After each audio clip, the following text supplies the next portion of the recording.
नमस्कार। कितना बदला यूपी डीडी कॉन्क्लेव की सीरीज में आपका एक बार फिर स्वागत है। आप जानते हैं इस सीरीज की शुरुआत लखनऊ से हुई थी और लखनऊ के बाद मेरठ बरेली होते हुए आज हम आ पहुंचे हैं सीधा झांसी में।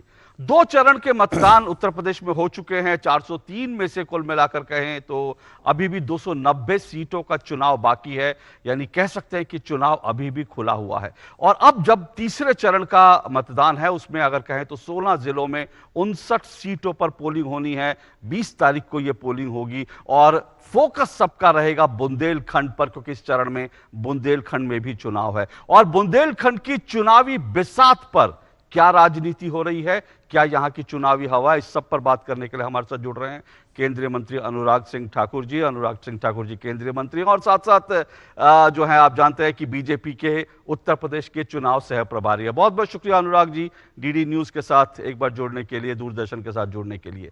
सर 2 चरण की पोलिंग जी सर 2 चरण की पोलिंग हो चुकी है और 113 सीटें हैं जहां पर मतदान हो चुका है। क्या देख रहे हैं आप, हवा का रुख कैसा भाप पा रहे हैं? देखिए, पहले तो सामाजिक समरसता के पुरोधा और महान समाज सुधारक संत रविदास जी की आज जयंती है। मैं गुरु रविदास जयंती पर आपको और आपके सभी करोड़ों दर्शकों को बहुत बहुत बधाई और शुभकामनाएं देता हूं। और मैं ये भी कहना चाहता हूं कि उनके जीवन से जो हमें सीखने के लिए मिलता है उस पर लगातार मोदी जी की सरकार काम कर रही है। मैं तो यही कहना चाहता हूं कि उनकी लेखन शैली हो या उनके जीवन से जो हमें सीख मिलती है, हम सब उस पर लगातार काम करते रहेंगे ताकि हम सब समाज में वो सुधार ला सकें जिसके लिए वो प्रयासरत थे। दूसरी बात, जहाँ तक आपने चुनाव की बात कही है, इन चुनावी व्यवस्थाओं के बीच भी देश के माननीय प्रधानमंत्री जी आज गुरु रविदास जी के विश्राम आश्रम में नई दिल्ली में जाकर जिस तरह से भजन कीर्तन कर रहे थे, वो अपने आप में एक बहुत सुखद अनुभव था कि किस तरह से उन्होंने मेरे सभी भाई और बहनों के साथ गुरु रविदास जयंती के अवसर पर साथ में मिलकर भजन कीर्तन किया है।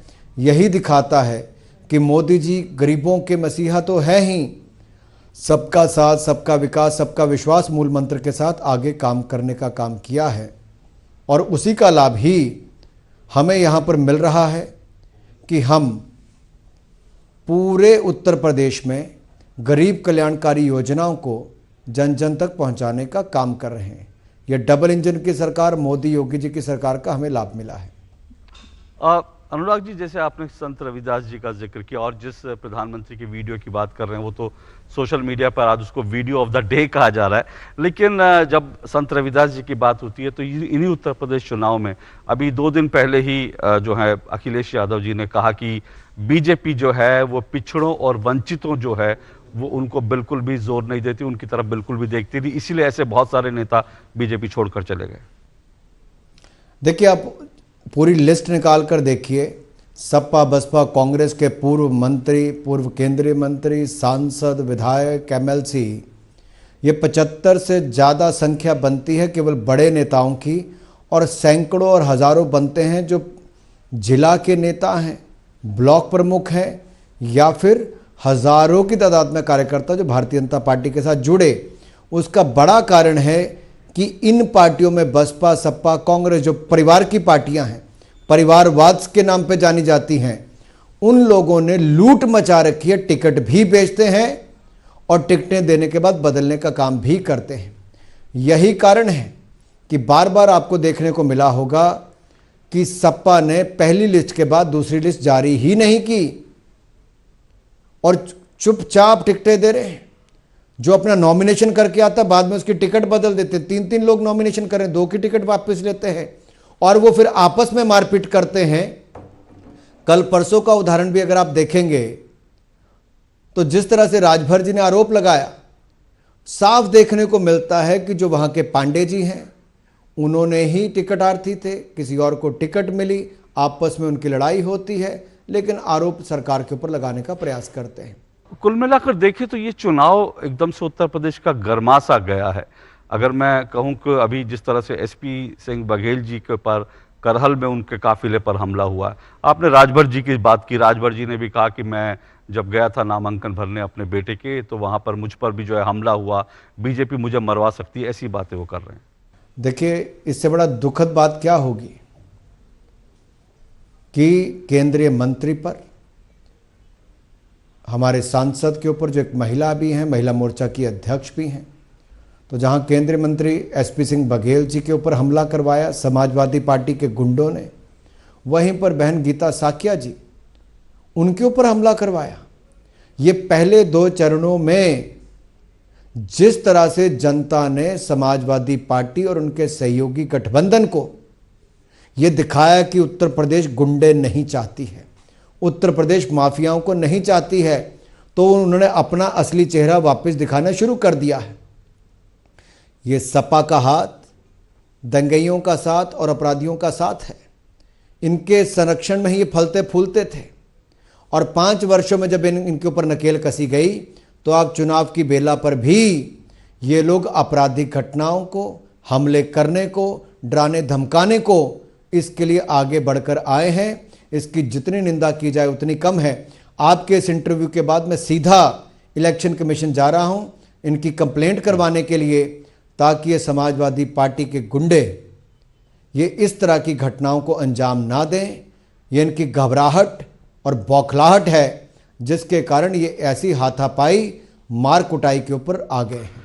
ठीक है, अब मैं एक बात ये जानना चाह रहा हूं सर, क्योंकि हम जब बात कर रहे हैं, हम बुंदेलखंड झांसी में हैं, और मैं इससे पहले कि अपना सवाल कहूं, मैं सिर्फ दर्शकों की जानकारी के लिए बता दूं, ये बुंदेलखंड जो है, क्योंकि दर्शकों को याद भी होगा, ये वही बुंदेलखंड है जहां 2016 तक इतना भयंकर पानी का सूखा था कि दिल्ली में मोदी सरकार को एक ट्रेन भेजनी पड़ी, वाटर ट्रेन भेजनी पड़ी। हालांकि उस वक्त अखिलेश सरकार ने उसको लेने से इनकार कर दिया था, क्योंकि उनको लगा कि ये क्रेडिट का खेल हो जाएगा। यहां पर यह भी खबर आई थी कि सूखे के कारण लोग घास की रोटी खाने को मजबूर हैं। 2017 से पहले ये सब चीजें हम देखते थे। लेकिन बड़ी बात है कि बीजेपी दावा करती है कि बुंदेलखंड बदल गया। कितना बदला? देखिए, सबसे बड़ी बात, डबल इंजन की सरकार का लाभ क्या मिला? पहला उदाहरण आपने स्वयं बताया कि अखिलेश जी की सरकार के समय जब पानी की ट्रेन भी मोदी जी ने भेजी थी, तो उसको भी स्वीकार करने का काम नहीं किया था, और बुंदेलखंड के लोगों को प्यासा रखने के लिए मजबूर किया। ना खुद दे पाए थे अखिलेश जी, ना सपा बसपा ना कांग्रेस, और जब हमने देने का काम किया तब स्वीकार नहीं किया। लेकिन पिछले 5 वर्षों में डबल इंजन की सरकार के कारण ये बदलाव आया है कि बुंदेलखंड में गांव-गांव तक पानी पहुंचाने का काम किया है, और अगले 2 वर्षों के अंदर हर घर को नल से स्वच्छ जल देने का हम काम कर देंगे। केन बेतवा लिंक प्रोजेक्ट अटल जी की सोच थी, उसके बाद 10 साल यूपीए की सरकार रही, नहीं किया। मोदी सरकार आई तो 44,605 करोड़ रुपए की लागत से सिंचाई योजना 9 लाख हेक्टेयर भूमि को करेगी, और 63 लाख लोगों को पीने के पानी की सुविधा मिलेगी। ये हमने किया है। और इसी तरह से ही सरयू सिंचाई योजना भी, जो 57 साल पुरानी थी, उसको पूरा करने का काम भी योगी जी की सरकार ने किया।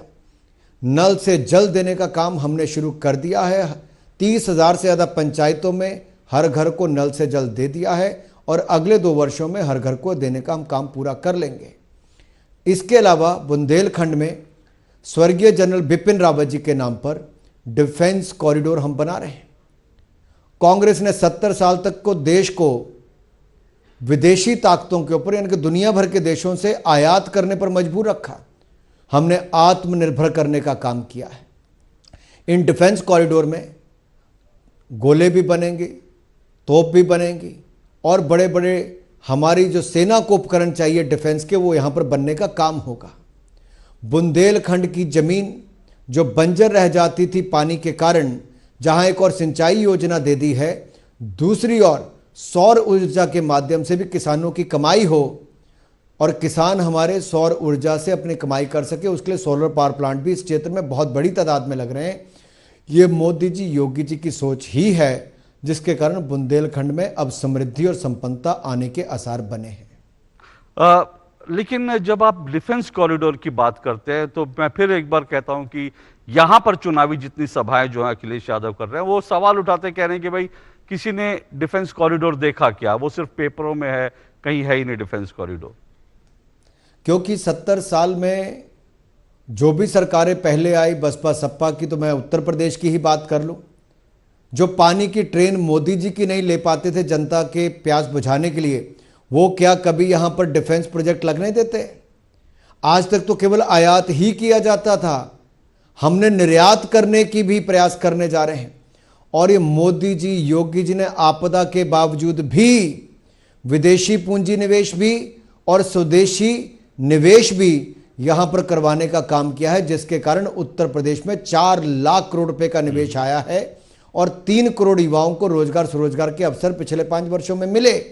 अगले 5 वर्षों में 10 लाख करोड़ रुपए का निवेश आएगा और हर परिवार के कम से कम एक व्यक्ति को रोजगार स्वरोजगार के अवसर मिलेंगे।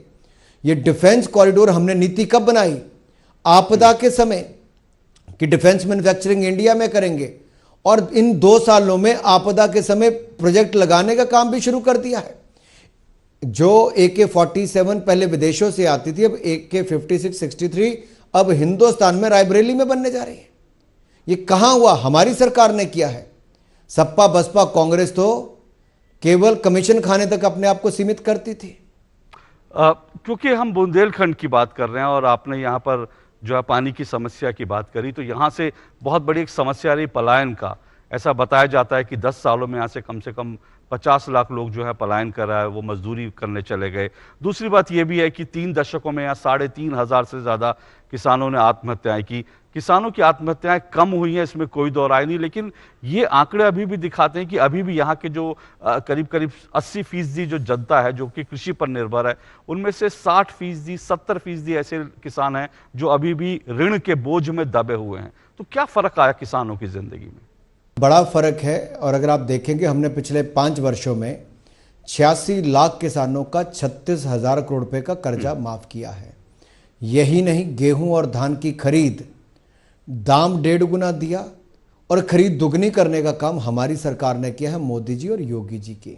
बिजली के बिल हमने आधे माफ कर दिए थे सिंचाई के, अब बिजली के बिल पूरे माफ कर देंगे सिंचाई के लिए, किसानों के लिए।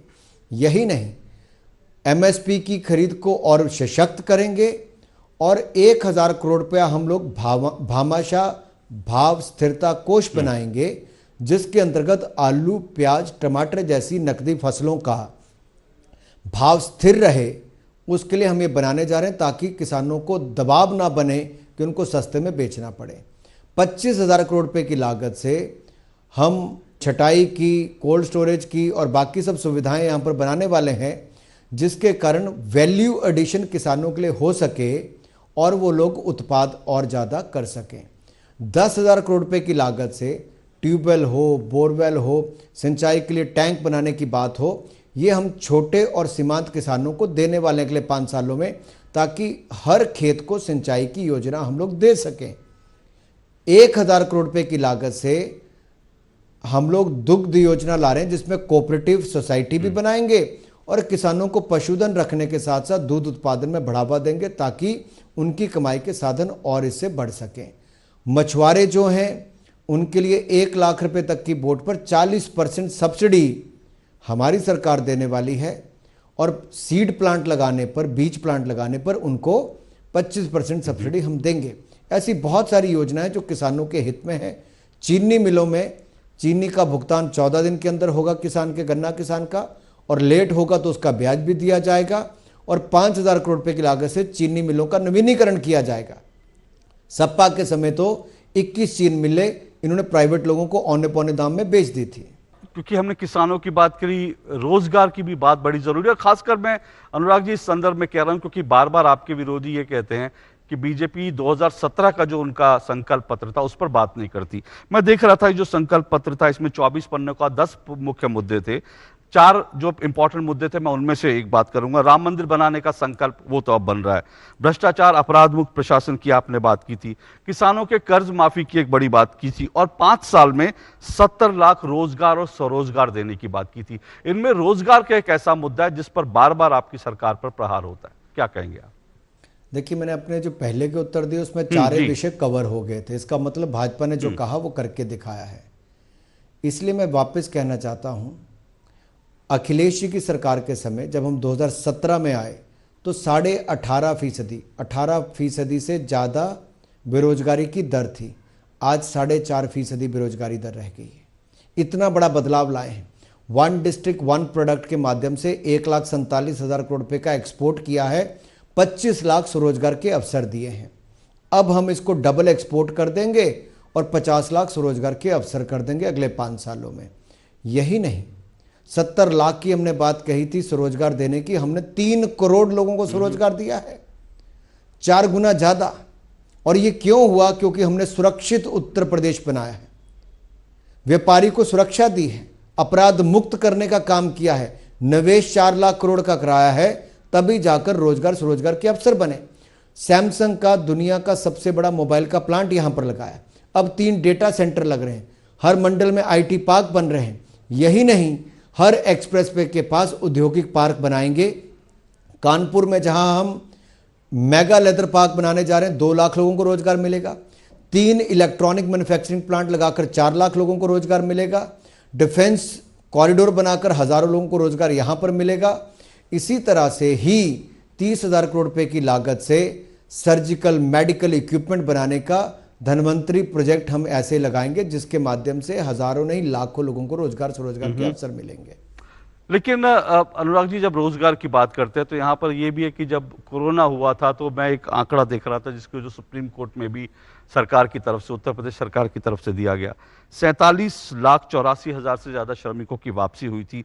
हालांकि इनमें से स्किल मैपिंग के बाद 10 लाख से ज्यादा लोगों को रोजगार मिला, लेकिन फिर भी 27 लाख ऐसे हैं श्रमिक जो शायद वापस लौट गए या जिनको एडजस्ट नहीं कर पाए। तो ये अभी भी चुनौती बहुत बड़ी है आपके लिए। आपको लगता है कि ये मुद्दा ऐसा है जो बार बार आपके सामने आता है? देखिए, एक बात तो मैं यहाँ पे स्पष्ट कर दूं, ये जो वन डिस्ट्रिक्ट वन प्रोडक्ट की जब मैं बात करता हूँ तो इसमें बहुत सारे ऐसे लोग हैं जो पहले राज्य से बाहर काम करते थे, उन्होंने यहाँ आकर स्वरोजगार और कारोबार का रुख किया और राज्य की सरकार की मदद से आज वो अपना ही नहीं, अपने साथ बहुत सारे और लोगों को भी रोजगार देने का काम कर रहे हैं। और मैं एक बार फिर इस पे कहना चाहता हूं, इसको हम दुगना करने वाले हैं। अब जो निवेश बड़ी इंडस्ट्री यहां पर आ रही, उसके साथ एंसिलरी यूनिट यानी कि छोटे छोटे यूनिट उसके आसपास लगते हैं।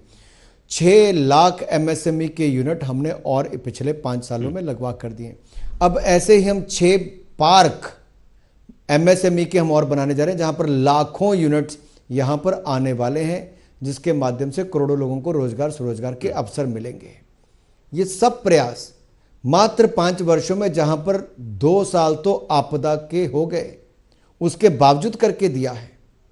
कोई ये प्रश्न चिन्ह खड़ा नहीं कर सकता कि आपदा के समय अनगहली हुई, क्योंकि योगी सरकार ने जो काम किया है, माइक्रो कंटेनमेंट जोन्स लगाकर लोगों की जान बचाई, आपदा के समय उससे मुक्ति दिलाई, 28 करोड़ टीकाकरण करके दिया, वो भी मुफ्त में करके दिया है। और इससे उत्तर प्रदेश का नाम पूरी दुनिया भर में हुआ कि इतने बड़े राज्य में संवेदनशीलता के साथ मोदी जी और योगी जी ने लोगों की जान को बचाने का काम किया है। अनुराग जी, हाल ही में पुलवामा के जो आतंकी हमला था उसको 3 साल पूरे हुए, और मैं ये सवाल इसलिए भी पूछ रहा हूँ क्योंकि जब ये पुलवामा हमला हुआ था उसके बाद प्रधानमंत्री ने बुंदेलखंड की धरती से ही जो है एक सभा में ये कहा था कि भारतीय सेना सही समय पर इसका जवाब देगी, और उसके बाद जो है एयर स्ट्राइक हमने देखा हुई वायुसेना की तरफ से। लेकिन 3 साल बाद एक बार फिर से बात कभी सर्जिकल स्ट्राइक के सबूत की होती है, कभी राहुल जी कहते हैं कि पुलवामा पे जो सवाल है उनका जवाब तो देना पड़ेगा। कैसे आप देखते हैं इस तरह से बार बार सेना पर जब राजनीतिक हमले होते हैं? तो जब विकास के मुद्दे पर, गरीब कल्याण के मुद्दे पर, सुरक्षा के मुद्दे पर सपा बसपा कांग्रेस इन सब की बोलती बंद हो जाती है, भारतीय जनता पार्टी के सामने कहीं भी ये गरीब कल्याण की योजनाओं को लेकर खड़ा नहीं हो पाते, मुकाबला नहीं कर पाते हैं, तो ये लोग स्वयं भी बोलते हैं और जिस राज्य में चुनाव नहीं वहां के मुख्यमंत्री केसीआर जी भी बोलते हैं। चुनाव के समय इनको या तो हिजाब याद आता है या सर्जिकल स्ट्राइक याद आती है, तुष्टीकरण की राजनीति करते हैं और यहां तक कि देश की सेना पर भी प्रश्न चिन्ह खड़ा करते हैं। इससे बड़ा दुर्भाग्य क्या होगा कि जो पाकिस्तान की बोलबानी थी वही कांग्रेस की बोलबानी है, वही टीआरएस की ये बोलबानी है, और चुनाव के समय ये अपनी सेना तक को नहीं छोड़ते। आप कल्पना कर सकते हैं कि भारत के हितों की रक्षा ये कहां कर सकते हैं। दुनिया भर ने माना है कि भारत ने पाकिस्तान के आतंकवादी ठिकानों को उड़ाकर ठीक किया है। दुनिया भर के किसी देश ने हमारे ऊपर प्रश्न चिन्ह खड़ा नहीं किया, लेकिन कांग्रेस और ये विपक्षी दल ये बार बार प्रश्न चिन्ह खड़ा करते हैं। ये जो हमने वैक्सीन बनाई पूरी दुनिया ने स्वीकारी, वैक्सीन मैत्री के माध्यम से वैक्सीन पूरी दुनिया को हमने देने का काम किया, लेकिन समाजवादी पार्टी के नेता और कांग्रेस के नेता राहुल गांधी जी और अखिलेश यादव जी कहते हैं भाजपा की वैक्सीन है। उत्तर प्रदेश की जनता ने वैक्सीन को भी स्वीकारा, सर्जिकल स्ट्राइक को भी स्वीकारा है और इनके मुंह पर तमाचा मारने का काम किया है। अनुराग जी, आपने हिजाब के पूरे जो विवाद है उसका जिक्र किया। अभी तो जो इस्लामी देशों का जो संगठन है उसने भी हिजाब मसले पर जो है भारत को नसीहत देने की कोशिश की है। दूसरी बात, मैं इसको उत्तर प्रदेश संदर्भ में, चुनाव के संदर्भ में देखूं तो आप लोग बार बार आरोप लगाते हैं कि जो है अखिलेश या समाजवादी पार्टी जो है, बाकी पार्टियां मुस्लिम तुष्टीकरण की राजनीति करती है, लेकिन अखिलेश जी हिजाब विवाद पर कुछ नहीं बोल रहे। उनसे कई बार सवाल पूछा गया, उन्होंने बोला अभी मैं यूपी पे ही बात करूंगा सिर्फ। जब मंदिर को लेकर आप लोग उनको कहते थे मंदिर विरोधी हैं, वो ये कहते हैं कि हमारी सरकार आएगी तो मंदिर निर्माण और तेजी से होगा। तो क्या आपको लगता है सपा और मुलायम सिंह या अखिलेश यादव जो बदल गए हैं? देखिए, मैं साफ कहूंगा, ना ये बदले हैं ना बदल सकते हैं। ये तो केवल गरीब के नाम पर और तुष्टीकरण के नाम पर वोट बटोरते हैं और सत्ता में आने के बाद अपने परिवार के लिए नोट बटोरते हैं। दूसरी बात मैं कह दूं, हिजाब पर अखिलेश जी चुप क्यों हैं? क्यों चुप हैं? हम तो स्पष्ट बात करते हैं कि सबका साथ, सबका विकास, सबका विश्वास और सबका प्रयास, हम इसी मूल मंत्र के साथ काम करते हैं। रसोई गैस का सिलेंडर दिया, सभी बहनों को दिया, हिंदू को भी मुसलमान को भी दिया। हर घर को नल से जल देने का काम किया, ना हिंदू देखा ना मुसलमान देखा। 5 लाख का इलाज दिया, ना हिंदू देखा ना मुसलमान देखा। महीने में 2 बार मुफ्त में राशन दिया, ना हिंदू देखा ना मुसलमान देखा। 15 करोड़ लोगों को देने का काम किया। लेकिन चुनाव के समय ये लोग हिजाब के मुद्दे को लेकर आते हैं, क्योंकि ये लोग मुस्लिम बेटियों को विकास, उनको आगे बढ़ता नहीं देखना चाहते। उनको खूंटे के साथ बांध कर रखना चाहते। इस मानसिकता के लोग हैं ये। ट्रिपल तलाक से निजात दिलाई तो मोदी जी ने दिलाई। आज कहां वो इशू है? कहीं इशू नहीं है। मुस्लिम महिलाएं खुश हैं। यही नहीं, शादी की उम्र 18 साल से 21 साल कर दी। 2 दिन सपा के नेताओं ने, कांग्रेस के नेताओं ने बवाल उठाया, लेकिन आज मुस्लिम बहनें खुश हैं, क्योंकि उनका विकास, उनकी तरक्की, उनको सशक्तिकरण होता है महिलाओं का। हम महिलाओं को अच्छी शिक्षा देना चाहते हैं, मुस्लिम बेटियों को भी, लेकिन ये लोग हिजाब का बहाना लगाकर उनको घरों तक रोकने पर मजबूर करना चाहते हैं। आखिरकार देश के संविधान ने हर शिक्षण संस्था को यह अधिकार दिया है कि अपनी यूनिफॉर्म को तय करें, और यूनिफॉर्म जो भी कोई तय करता है उस अनुसार हर बच्चे को आना चाहिए। आप बाजार में, घर में, अपने धार्मिक स्थान पे क्या पहनकर जाते हो, आप स्वतंत्र हो, लेकिन शिक्षण संस्थान पर सबको एक जैसी यूनिफॉर्म पहनकर आना ही चाहिए। एक आखिरी सवाल अनुराग जी, प्रियंका जी का एक वीडियो जो है आज सुबह वायरल हुआ। ये पंजाब का वीडियो है जिसमें मुख्यमंत्री चन्नी जो हैं वो कह रहे हैं कि प्रियंका वाड्रा जो है पंजाब की बहू हैं, पर वो साथ साथ ये भी कहते हैं कि दिल्ली, यूपी और बिहार के भैये लोगों को पंजाब नहीं आने देना। और जब चन्नी साहब ये कहते हैं तो प्रियंका वाड्रा जी उस वक्त हंसते हुए ताली बजाती हैं। क्या कहेंगे आप इस पे, कमेंट करना चाहेंगे आप? देखिए, दुख इस बात का है कि जिस परिवार को उत्तर प्रदेश की जनता ने 4-4, 5-5 पीढ़ियों तक राजनीतिक रूप से खड़ा किया, समर्थन किया, आज वही लोग उत्तर प्रदेश के मान सम्मान को चोट पहुंचाते हैं। पंडित नेहरू जी, इंदिरा गांधी जी, राजीव गांधी जी, सोनिया गांधी जी के साथ साथ राहुल जी और प्रियंका जी, इन सबको उत्तर प्रदेश की जनता ने मान सम्मान दिया।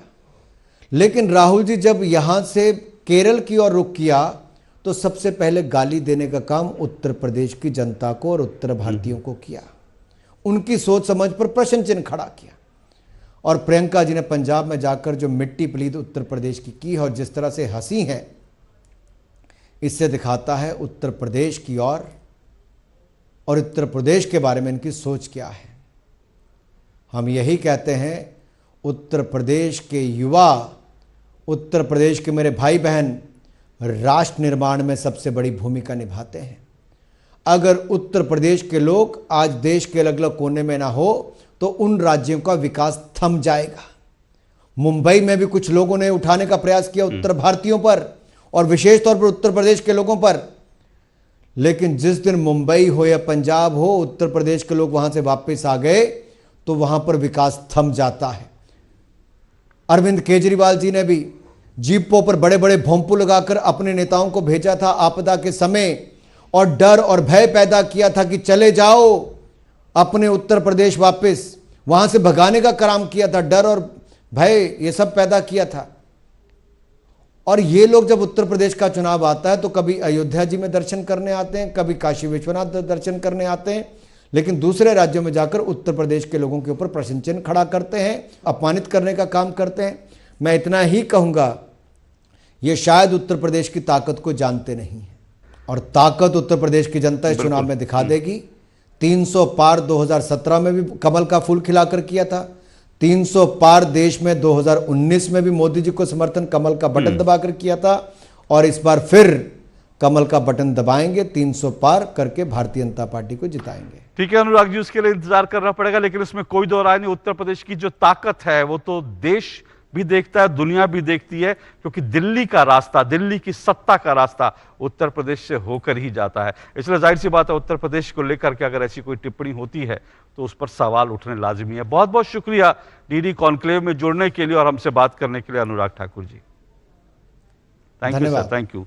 अनुराग ठाकुर जी हमारे साथ जुड़े थे और वो बात कर रहे थे कि किस तरह से उत्तर प्रदेश में जो अब तक 2 चरण के चुनाव हुए हैं और तीसरे चरण का जो चुनाव है वो दरअसल हवा का रुख किस तरफ दिखा रहा है। लेकिन जैसा मैंने कहा, उसके लिए सही नतीजों के लिए हमें 10 मार्च तक का इंतजार करना पड़ेगा। इस कार्यक्रम में फिलहाल इस अंक में, इस हिस्से में इतना ही। इजाजत दीजिए, नमस्कार।